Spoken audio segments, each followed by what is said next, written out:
డోన్ కేంద్రీయ విద్యాలయం ప్రారంభోత్సవ కార్యక్రమానికి నంద్యాల జిల్లా ఎంపీ బైరెడ్డి శబరి ప్రధాన అతిథిగా హాజరై మాట్లాడుతూ కేంద్ర రాష్ట్ర ప్రభుత్వాలు విద్యారంగాన్ని బలోపేతం చేయడానికి అనేక కార్యక్రమాలు చేపడుతుందని, ఈ కేంద్రీయ విద్యాలయం ఈ ప్రాంత విద్యార్థులకు నాణ్యమైన విద్యను అందించే వేదికగా నిలుస్తుందని మాట్లాడటం జరిగింది. ఈ కార్యక్రమంలో ఆర్డీఓ నరసింహులు, సిఐ ఇంతియాజ్ బాషాతో పాటు పాఠశాల సిబ్బంది, విద్యార్థులు, తల్లిదండ్రులు పాల్గొన్నారు.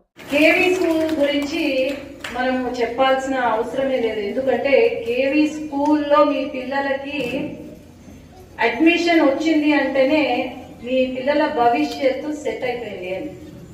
ఈరోజు కేంద్ర ప్రభుత్వం ఎవరో తెచ్చిన స్కూల్ కాదు, కేంద్ర ప్రభుత్వము ప్రతి జిల్లాకి, మొత్తం కంట్రీ మొత్తంలో, దేశం మొత్తంలో ప్రతి జిల్లాకి ఒక కేంద్రీయ విద్యాలయం ఉండాలి అనే దృఢ సంకల్పంతో ఈరోజు ప్రతి జిల్లాకి మొన్ననే లోకేష్ అన్న ట్వీట్ కూడా చేశారు, 3 కేంద్రీయ విద్యాలయం మనకు శాంక్షన్ అయింది.